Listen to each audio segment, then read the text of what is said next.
Hola, ¿qué tal? Un día más, bienvenidos, bienvenidas a este vuestro cutre canal.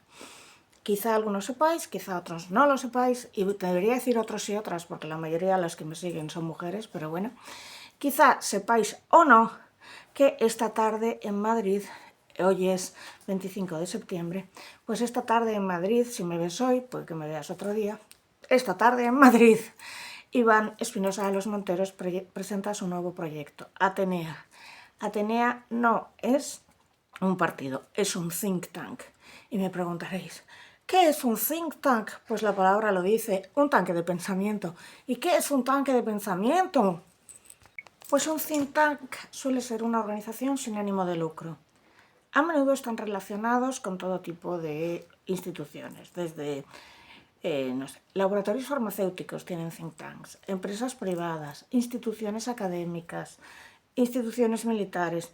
Normalmente en ellos trabajan teóricos o intelectuales multidisciplinares que elaboran análisis o recomendaciones políticas. Lo cierto es que la mayoría de los think tanks en realidad sí están subvencionados por algún interés en particular.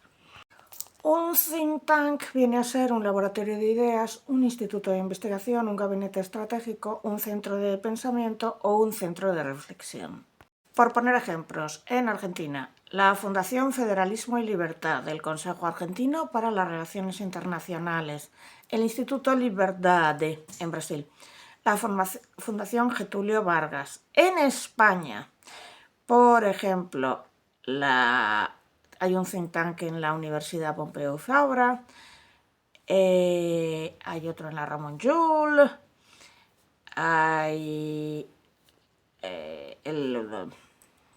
está el Instituto Elcano, el Instituto Juan de Mariana, el Jacobino, la FAES, pero normalmente se sabe de qué pie cojean. El Jacobino, por ejemplo, es de izquierda, pero de izquierda antigua, no de la neoizquierda brilli brilli, es de izquierda tradicional, anti-woke, y el Instituto Juan de Mariana pues es de derechas, ¿no? Entonces, el think tank de Iván Espinosa de los Monteros tiene una característica muy particular, que se va a subvencionar con la votación de sus miembros. Imagínate que son 1000 miembros, pues entonces tendría 200.000 euros, que con eso no llegas ni a la esquina, a decirte la verdad. Pero también con el trabajo, es decir, los miembros que trabajaran allí trabajarían gratis. Esa es la idea de la que se parte, creo. Entonces, casualmente y de toda casualidad, cuando se anuncia que va a salir este think tank, de repente salen dos noticias de que Iván Espinosa de los Monteros recibió unas denuncias allí por hace un año. Vamos a hablar de las denuncias ahora, pero primero me preguntaréis, ¿por qué te han invitado a ti? Pues eso mismo me preguntaba yo. Una, porque una de las personas que están dentro desde el principio me conoce, es amiga mía. No voy a revelar su identidad porque ella no ha dicho a nadie que está ahí. Si luego ella quiere contarlo, ya lo contará. Y me lo dijo a mí y me dijo, y esto me hizo muchísima ilusión, no es amiga, ¿vale? Es conocida. Yo tengo muchos conocidos, pero muy pocos amigos. Y me di cuenta de los pocos amigos que tengo cuando me cancelaron. Cuando vi que gente que creía que era mi amiga de verdad, por dinero baila la foca, dijeron auténticas barbaridades de mí, incluso en sus perfiles de Twitter, que yo me quedé blanca. Gente en cuya casa había dormido, por ejemplo. Entonces, después de esto, yo ya no creo tener amigos, excepto varios contados con los dedos de la mano. Entre ellas, mi pequeña perra. Hola, ¿qué tal? Sí, yo soy su amiga. Y soy un poco pelma. Sí, hala, venga, quédate aquí. Pero bueno, la cuestión es, me invitan porque una conocida me escribe y me dice, me encantaría que vinieras. Y yo me sentí súper halagada, como han debido pensar. Y luego, porque yo me encontré con Iván Espinosa de los Monteros varias veces y le dije, oye, me han dicho que vas a hacer algo y me gustaría saber de qué va. Dando por hecho, él me dijo, sí, sí, por supuesto, te tendremos en cuenta. Y yo daba por hecho que él estaba siendo amable y que hasta ahí iba a llegar. Y sin embargo, gran sorpresa, me escribieron y desde la oficina, creo que de Iván, aunque no lo tengo muy claro, se me acaba de caer el móvil, esto me pasa siempre.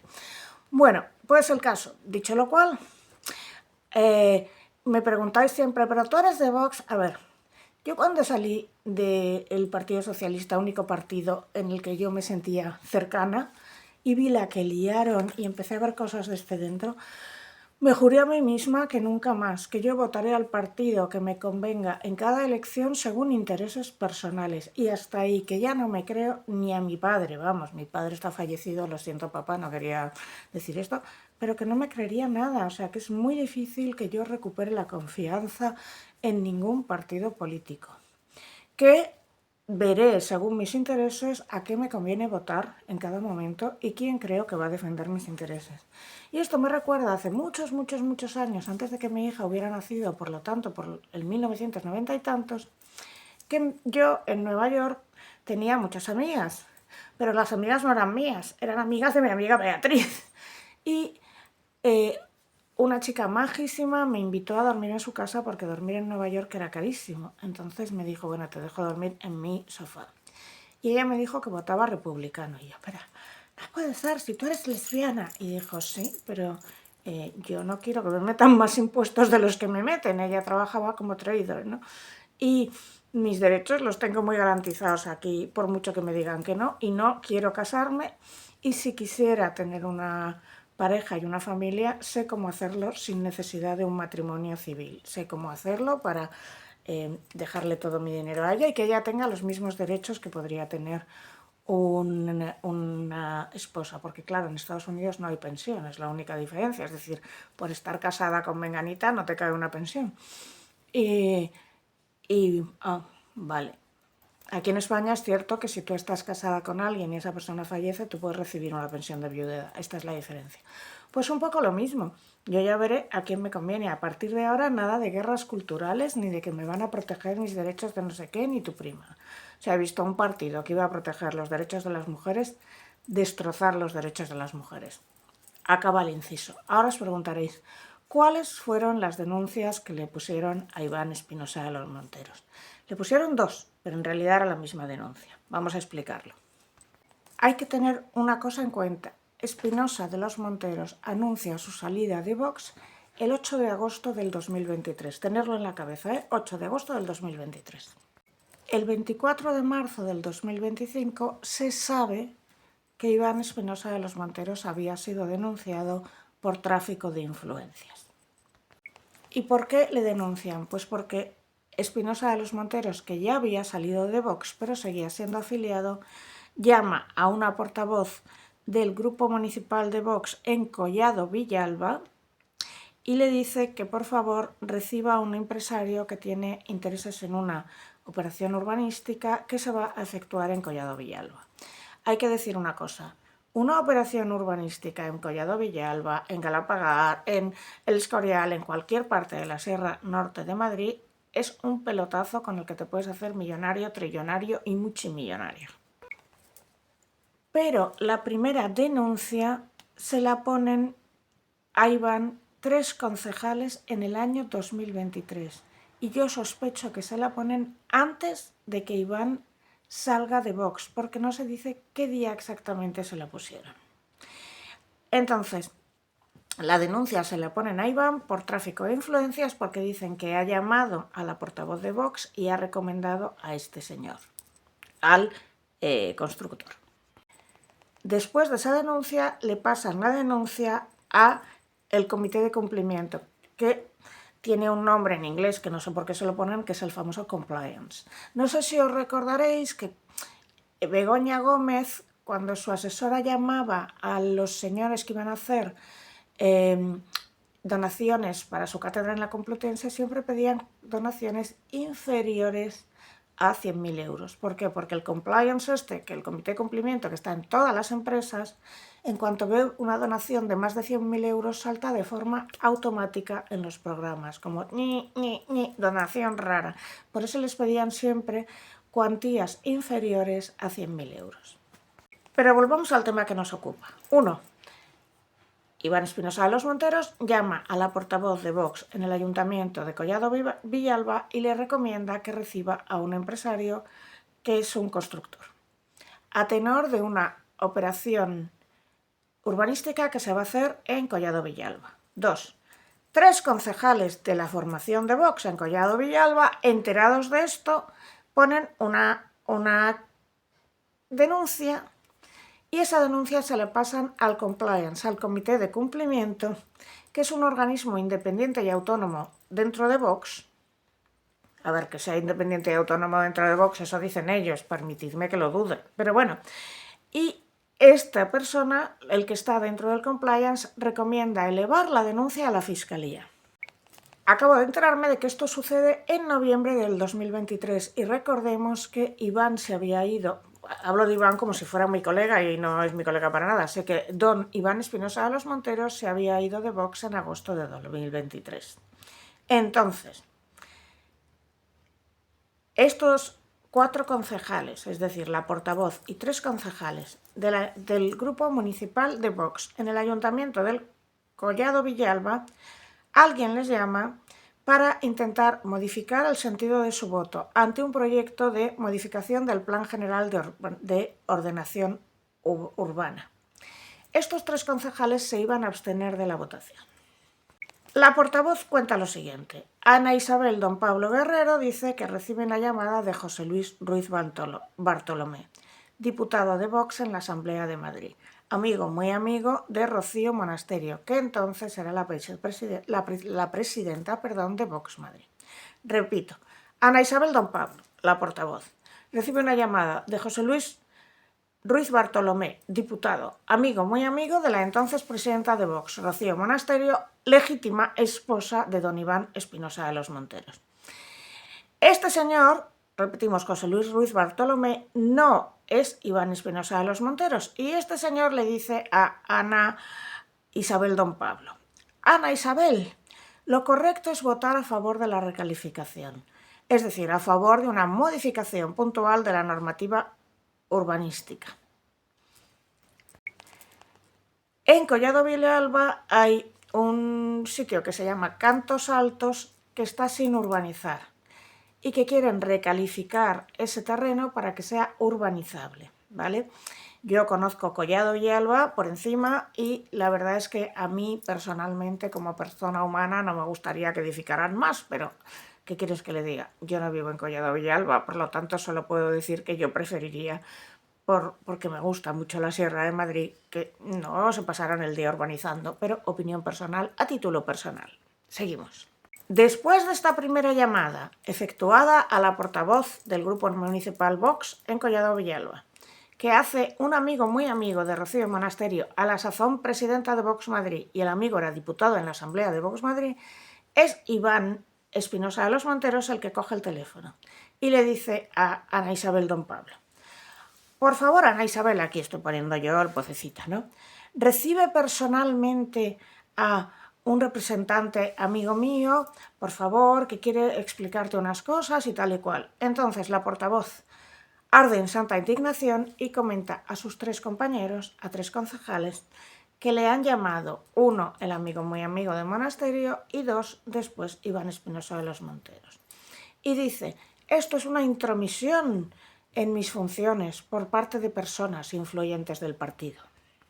Pero la concejal llevaba una llamada, la primera del amigo muy amigo de Rocío, 2 llamadas, la segunda de Iván Espinosa de los Monteros, y todavía había una tercera.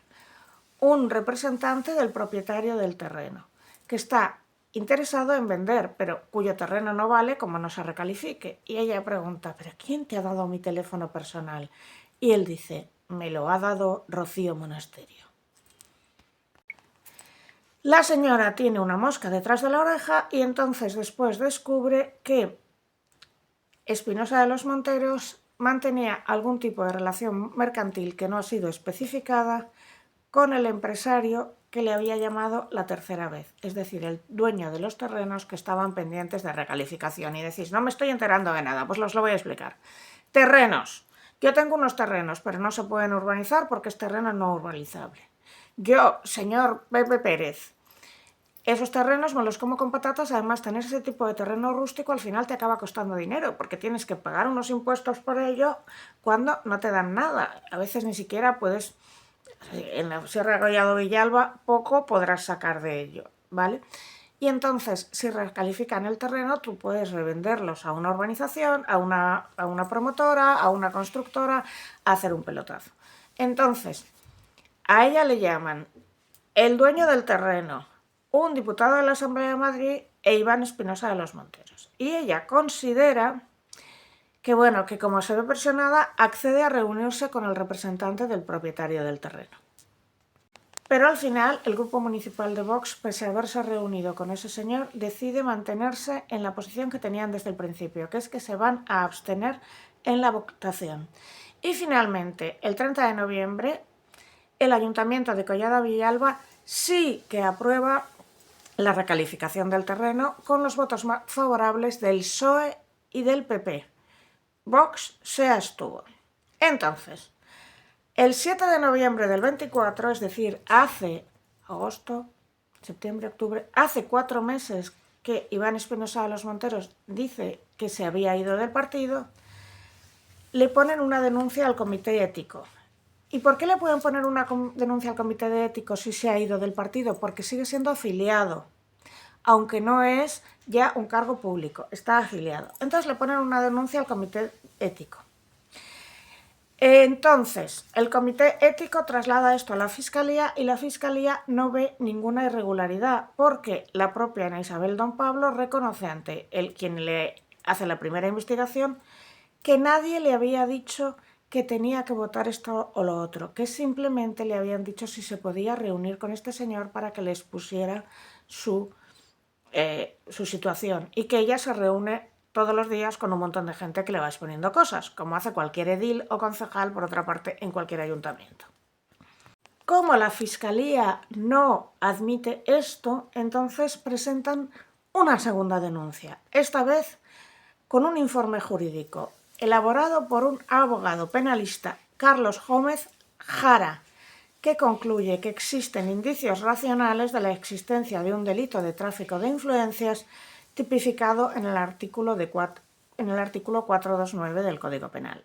El artículo 429 del Código Penal castiga al particular que influyere en un funcionario público o autoridad prevaliéndose de cualquier situación derivada de su relación personal con este o con otro funcionario público o autoridad para conseguir una resolución que le pueda generar directa o indirectamente un beneficio económico para sí o para un tercero.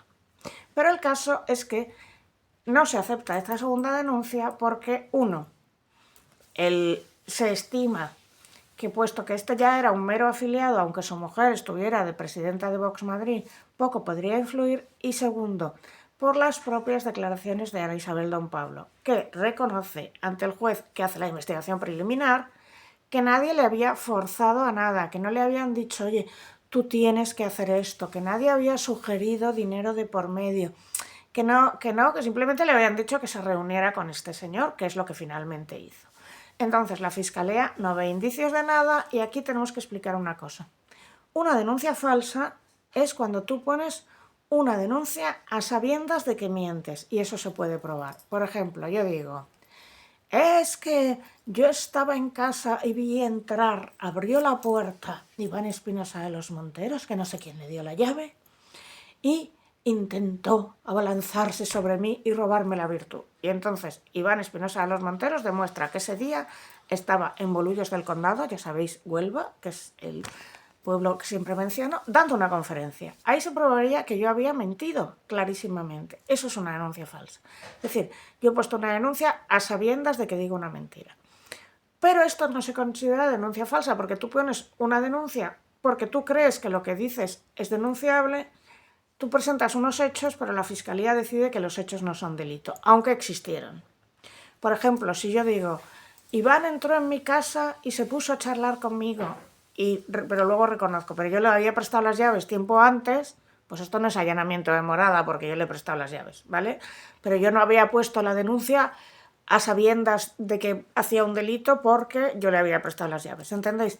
Esto es importante porque muchas veces cuando se habla de denuncias falsas, nadie puede probar que la denunciante, en caso de violencia de género, sabía perfectamente que estaba mintiendo. Pero en el caso de las pulseras, aquí se les acusó a muchas de las personas, de las mujeres que decían, oye, ha entrado en mi casa, de denuncia falsa. Porque el otro decía, no, yo estaba en mi casa, en mi hogar, y lo prueba la pulsera. Claro, se quitaba la pulsera y lo dejaba allí. Es decir, que no solo has puesto a los pies de los caballos a mujeres frente a su agresor, sino que has hecho que su agresor les acuse de locas. o de habérselo inventado o de haber mentido. Este es el nivel del escándalo de las pulseritas. Cuando le preguntan a Espinosa de los Monteros sobre el tema y una vez la denuncia ya ha sido archivada, porque antes no puedes hablar del tema, él dice: pues todo es que llamé yo a una de las personas responsables del partido en un pueblo, el pueblo era Collado de Villalba, para decir: oye, que hay una persona que quiere explicarte lo que vais a votar la semana que viene, algunas consecuencias que tiene y tal. Y a esta persona ya la había recibido el PP y ya la había recibido el PSOE. Y él le dice: vosotros recibidla y hacer lo que os dé la gana después. Espinosa se queja amargamente de que le habían abierto un expediente como afiliado, pero que no le habían dicho de qué era la denuncia ni quién le denunciaba. No le decían cuál era la acusación, ni cuándo se la habían puesto, ni quién. O sea, una cosa kafkiana. Y no se entera hasta que finalmente esa denuncia ni siquiera se acepta. Un poco loco todo. La operación urbanística, para colmo, ni siquiera se hizo. Entonces, él habla con quien le llama a Voz Populi y les explica: esta es la verdad, publicad lo que queráis. Esto, repito, sucede allá por el 2023, 4 meses después de que Iván haya abandonado el partido. Y hasta aquí todo lo que os he contado son hechos, hechos, hechos y hechos, ¿vale? Ya está. Ahora, rumores no contrastados, rumores que llegan. ¿Qué es?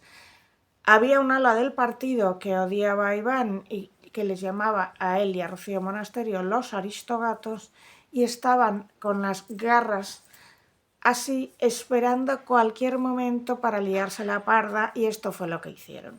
Repito, son rumores, así que lo dejo ahí. Los hechos contrastados los he dicho. También hay que decir que durante mucho tiempo les llamaban los aristogatos y que eran millonarios y demás, y este argumentario también lo compraba Podemos, olvidando Podemos que su secretaria de Estado era Lilith Bestringe, cuyo padre residía al lado de los Espinosa de los Monteros Monasterio, en una casa mucho más grande que la de la pareja, y que Bestringe tiene mucho más dinero. Bueno, no lo sé, no he visto sus cuentas corrientes, pero a priori parece que Bestringe tiene más dinero. Entonces, cuando Podemos se dio cuenta de esto y de que el argumentario era fácil, empezaron a dejar de hablar de los Espinosa de los Monteros Monasterio, no sea que saliera a la luz donde vivía Lilith. Pero bueno, que siempre había oído un ala de Vox como que a mí me había llegado, que les llamaban los aristogatos. Parece ser que la facción más liberal, más bien centrada en economía liberal, que representaban Espinosa de los Monteros y Rocío, estaba enfrentada con una facción mucho más conservadora y más centrada en los valores culturales que representaban, por ejemplo, Buxade e Ignacio Garriga. Hay que recordar que Vox se registra como partido político en diciembre del 2013, que al principio allí están Abascal, Alejo Vidal Cuadras, Cristina Seguí, José Ortega Lara y alguno más que no me acuerdo, pero así nombres que os suenen eran esos, en 2013. Poquísimo tiempo después, igual 3 meses después, realmente no lo sé, entra Espinosa de los Monteros y su mujer. Entran en el propio 2013 y Espinosa de los Monteros entra como secretario general de la comisión organizadora provisional previa al primer congreso del partido. Entonces, en 2014 ya se presenta al Parlamento Europeo de la mano de Alejo Vidal Cuadras como número 2 del partido, ¿vale? Es decir, nadie sabe quién fundó, porque según algunas versiones, los primeros que tuvieron la idea fueron Espinosa y Monasterio, y movieron a gente y convencieron a Santiago. Otros me dicen que no, que lo fundó Santiago. El caso es que Espinosa representaba a la facción menos dura, digamos, ¿no? Eso parece. Más a la facción que estaba buscando acabar con pues la corrupción, en realidad. Mientras que la otra facción era muchísimo más batallera, digamos, mucho más conservadora también en el punto cultural. Y Macarena Olona llega después, un poquito después. Según parece, la llaman precisamente Espinosa de los Monteros y Rocío Monasterio. Aclaro que como yo nunca he estado dentro de Vox, todo esto me llega o pregunto, pero bueno, que los fundadores en principio eran Ortega Lara, Cristina Seguí, Alejo Vidal Cuadras, Santiago Abascal y probablemente Ortega Smith, pero no lo tengo tan clarísimo. Aquí hay diferentes versiones y yo aclaro que yo nunca estuve dentro y no tengo ni idea. En cualquier caso, se veía siempre como el ala más dura, digamos, más tradicional, representada pues por Abascal, Buxadé, que entró más tarde, y Garriga, frente al ala como más cosmopolita, urbana y más centrada en la economía, representada por Espinosa de los Monteros y Rocío Monasterio. También es cierto que Espinosa de los Monteros era un señor que cuando hablaba, pues incluso si tú no eras de su ideología, muchas veces te quedabas diciendo, hostia, qué bien habla, ¿no? O sea, qué sentido del humor tiene, etcétera, etcétera. Y empezó a ser muy, muy, muy visible. Abascal también habla muy bien, tengo que decirlo. Aquí siempre se me acusa de ser tremendamente partidista y no es cierto. A Irene Montero, por ejemplo, la odio de todo corazón por una cuestión personal porque me hizo la vida imposible, pero yo siempre he reconocido que es una tía guapa, o sea, a Dios lo que es de Dios, a César lo que es del César. Podemos siempre metía a chicas muy guapas, excepto el caso de una que no voy a mencionar porque no la quiero insultar, pero siempre metía a unas bellezas increíbles, ¿no? Pues a veces en un político importa mucho el carisma, la telegenia, la belleza, porque desgraciadamente vivimos en lo que Guy Debord definió ya en 1966, el año que nací yo, como sociedad del espectáculo. Es triste que en un político sea más importante la belleza y lo bien que dé en cámara que sus propuestas, pero es así. Está tremendamente demostrado en psicología social desde Kennedy que cuando en unas elecciones norteamericanas se presentan dos candidatos, se sabe quién va a ganar porque se le pregunta al electorado posible quién es el más atractivo. Y siempre, hasta el caso de Trump versus Kamala, siempre había ganado el más atractivo. Pero claro, es que siempre era entre dos hombres. Y siempre iba ganando el que el electorado consideraba más atractivo. Siempre. Cuando fue Trump versus Kamala era un hombre frente a una mujer. Y además una mujer de color. Y entonces ya la situación se ponía distinta y no me voy a meter. En cualquier caso, era obvio que había ahí un montón de rencillas que yo no estoy dentro, no las conozco, no puedo hablar más que de lo que me ha llegado, pero los datos son los datos. Y los datos son que se le presentó una denuncia que no tenía mucho fundamento, que la Fiscalía la rechazó y que no contento con ellos volvieron con un informe jurídico y también por lo visto en la segunda denuncia, o sea, presentan una primera denuncia. La Fiscalía dice que no. Presentan una segunda denuncia con los mismos hechos, incluyendo un informe jurídico y una carta anónima. La carta anónima no sirve de nada, porque si es anónima, dime tú. Y el informe jurídico creo que es lo peor que le puedes hacer a una fiscalía, porque entonces la Fiscalía te va a decir qué pasa. Que usted me está trayendo a un señor a enmendarme la plana porque piensa que yo soy tonto, ¿sabes? O sea que igual no fue la mejor idea, ¿no? Y esto fue lo que pasó. Dicho lo cual, se sabe que hoy Espinosa de los Monteros ha invitado a Miguel Tellado y a Garriga, y que Garriga ha declinado la invitación. Yo no sé más. Pero vuestra querida amiga Lucía va a estar allí hoy, va a echar un vistazo, va a preguntar a ver y mañana os lo contará. Y volvéis a preguntarme, ¿cómo te han invitado a ti? Pues lo mismo respondo yo. Yo soy la primera sorprendida. Me siento muy halagada porque sé que no han invitado a mucha gente y ya veré por qué me han invitado. Yo encantada, oiga, yo voy allá donde me invitan.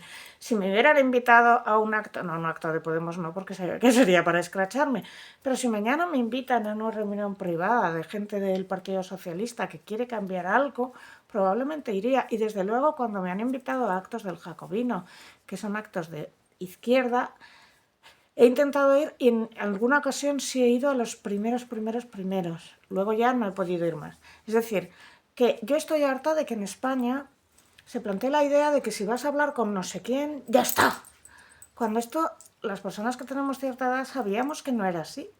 Que tú podías hablar tranquilamente con quien quisieras, cuando quisieras y tener amigos de todo pelaje. Y ahora se ha puesto de moda algo peligrosísimo, que es que no escuches jamás al contrario. Eso es lo que hacen las sectas.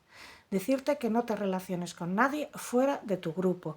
Cualquier persona que haya estado en un grupo religioso sectario, por ejemplo, los Testigos de Jehová, y los menciono porque ya hay varias sentencias que lo reconocen como grupos de alta presión, creo que les llaman, de alta demanda, y que utilizan